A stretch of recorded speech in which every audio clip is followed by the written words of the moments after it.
All right, welcome back to the Elias Macko Show, and a thank you to all of you sending lovely notes about the news of our second boy that's on the way. Going to be arriving sometime this summer. July 16th is the due date, to be precise there. But yeah, we got number two coming on the way.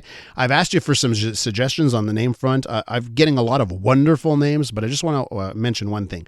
Those of you who are sending me George Costanza Seinfeld-inspired suggestions, like the name Seven, please don't.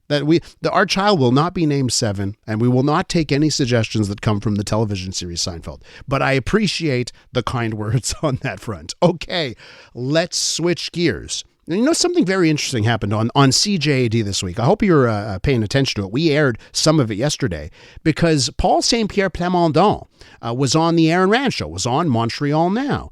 And something very interesting in that conversation, because the thought of Donald Trump did come up during that conversation and how it's affecting separatism. You know, there is a thought process that, if Donald Trump is threatening Canada, that will be very bad for the separatist cause in Quebec. But when you listen to Paul Saint-Pierre Plamondon this week, it's almost as if he's embracing it. He's relishing it. He's saying, no, this is actually a good thing that Quebec can actually use it to its advantage. So André Pratte's on the line. Of course, he's a columnist at the National Post, a former Canadian senator. He's been very integral behind the scenes with the Quebec Liberal Party as well.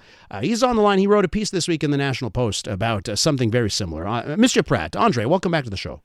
Good morning, Elias. What's your take on what's happening in separatist circles, whether it's the PQ or the Bloc Québécois, when they have this Donald Trump threat and they're trying to turn maybe a loss into a win? What's your take? Yeah, I think that's exactly it. I think they realize, they know very well that the threats towards Canada, and not only towards Canada, but Greenland and the threats to anyone who disagrees with Mr. Trump, that hurts their cause, because many Quebecers, even those who would be tempted by separation, realize that today is maybe not the best of time to attempt such an adventure. So they're trying to turn this around, say that, like Mr. Blanchet said, and Mr. Saint-Pierre Plamondon, that Canada is more of a threat to Quebec's culture than Donald Trump's America, that an independent Quebec would do better with its relationship with the United States that within Canada. I think this really is not very credible, but they're trying, because they know that I was reading some of the comments on the web yesterday after Mr. Carney's speech, and you had people who say, well, I'm a sovereignist, I'm a separatist, but I must say that today I'm proud of the Prime Minister because of what he did in Davos. So, I mean, it's obvious that it's not helping the separatist cause, and they're trying to make the best out of it. Right? Well, certainly the best indication of that is the results of the last federal election, where we can see that the Bloc Québécois truly was hurt in this province based on those threats coming from Donald Trump and south of the border. So, I guess the question is like how the Bloc Québécois and the Parti Québécois react to that. And also, there are some people that say and suggest that the Paul Saint-Pierre Plamondon Parti Québécois is not your dad's PQ, and they have taken they have veered towards the right, and some of that aligns with MAGA values. What do you say to that? Well, I think it's partly true. It's always dangerous simplifying things to associate a Quebec or a Canadian political party with Donald Trump. I think, Paul Saint-Pierre Plamondon is certainly nothing like Donald Trump, but it is obvious that the Parti Québécois of 2026 is very different from René Lévesque's Parti Québécois, for instance. They're more to the right. They're very skeptical, if not hostile, to immigration. Mr. Saint-Pierre Plamondon said last week that he was against Mr. Carney's opening to China because he thought that it would make Mr. Trump and the U.S. administration angry. Well, one of the reasons Mr. Carney's speech resonated so much in Quebec yesterday was because when people voted for Carney in Quebec last year, they voted for someone who they thought would resist Donald Trump. Mm-hmm. And they were maybe a bit disappointed over the last few months because Mr. Carney appeared to be making a lot of compromises in his discussions with Mr. Trump. But in Davos, he stood up for Canada and for middle power countries. And I think many Quebecers appreciated that. And of course, if the Prime Minister of Canada is popular in Quebec, it doesn't help separatists. Mr. Pratte, André, I mentioned Paul Saint-Pierre Plamondon being on CJD this week. Let's listen to a snippet of that. And I think it's very telling on the messaging coming from the PQ right now about Donald Trump. Have a listen.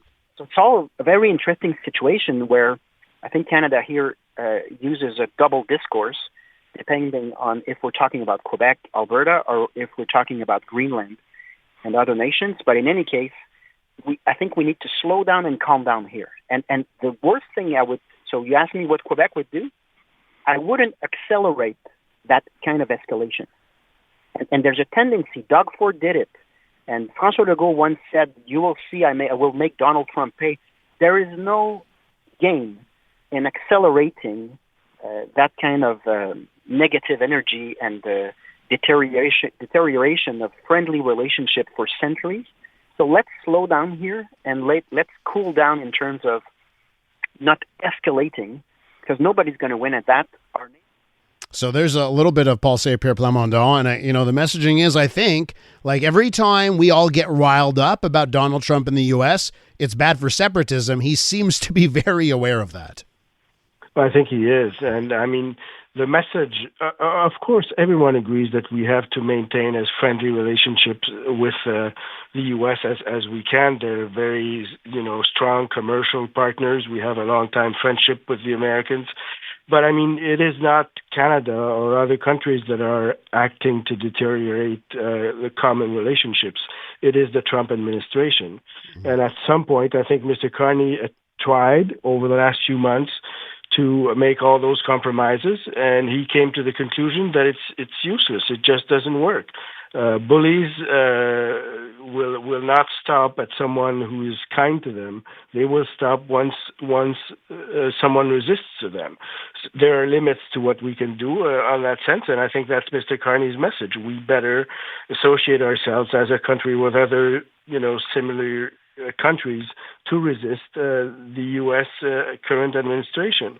And this, of course, goes smack against the separatist discourse, which is saying let's separate Quebec from the rest of Canada and try to deal alone with Mr. Trump. And that's not Carney's message, and I think that's not what most Quebecers think, that we better associate ourselves with the rest of Canada and with other countries that share our values to resist America. Mr. Pratte, I have to leave it there. I'm going to direct all of our listeners to head to the National Post website. Read your piece. It's entitled, Why Quebec Separatists Are Embracing the Trump Factor. Come back real soon. Thanks so much. Okay, bye-bye. I'm Dylan Playfair. And I'm Tyler Smith. We're putting loneliness in the penalty box by talking to some of our favorite athletes about the importance of friendship. This is Bromance. Bromance is brought to you by Charm Diamond Centers, proudly Canadian-owned and operated. Charm has been part of your love stories and bromances for over 50 years. And you can find Bromance on the iHeartRadio network or wherever you get your podcasts.